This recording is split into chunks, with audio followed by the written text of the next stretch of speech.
Donc je disais que ce 31 août 2024, c'est la journée internationale du blogging.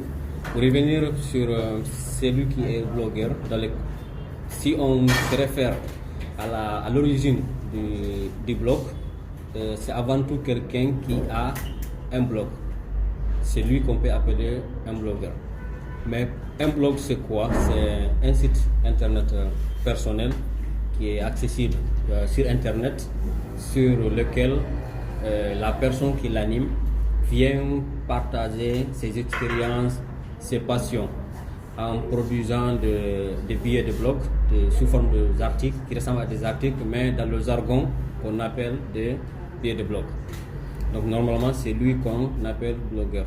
Mais aujourd'hui, avec l'arrivée des réseaux sociaux, certains utilisateurs se font aussi appeler des blogueurs. Non, d'abord, quand on parle de blogueur, ça aussi, si on se réfère à la définition, blogueur, c'est beaucoup plus quelqu'un qui fait du blogging, mais cette fois-ci, au lieu d'utiliser un site internet personnel, il va utiliser, disons, des plateformes de vidéo. Parce que les vlogs, ça renvoie beaucoup plus à vidéo. Donc, ce sont des contenus que la personne crée pour parler de ses passions, de ses expériences. Mais cette fois-ci, au lieu que ce soit un billet, un texte, mais cette fois-ci, il va utiliser la vidéo, le contenu audiovisuel pour produire son contenu. Donc, les mots, pour nous, ça doit compter. C'est pas parce que simplement la personne a accès aux réseaux sociaux, on peut l'appeler blogueur en tant que tel. Mais ça n'enlève aussi en rien sur le fait que si la personne a un blog, il est blogueur. Mais c'est sur quoi nous insistons beaucoup plus au niveau de l'association des blogueurs de Guinée, c'est la responsabilité dans la collecte et la diffusion de l'information en tant que blogueur. C'est de ne pas profiter de l'audience que les gens ont pour partager de la désinformation ou bien partager des propos haineux. C'est qu'on remarque beaucoup plus actuellement. Et ce qui a même eu comme conséquence de décorner l'image de blogueur.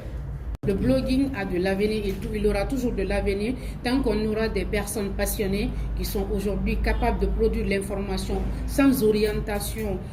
Et aujourd'hui, l'idée, c'est de vraiment partager ton aperçu de la situation et de manière engagée. Et donc, le blog aura toujours de l'avenir tant qu'il y aura des personnes engagées pour écrire, pour faire des vidéos, pour raconter des vies et pour raconter ce qui se passe au quotidien.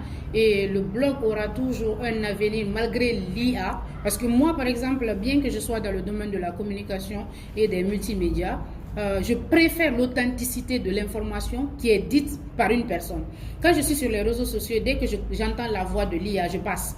Parce que pour moi, déjà, il y a peut-être une manipulation derrière. Pourquoi la personne ne veut pas mettre sa propre voix, n'est-ce pas? Donc, il faut s'assumer. Je l'ai dit tout à l'heure, il faut savoir s'assumer. Donc, le blogging a toujours de l'avenir.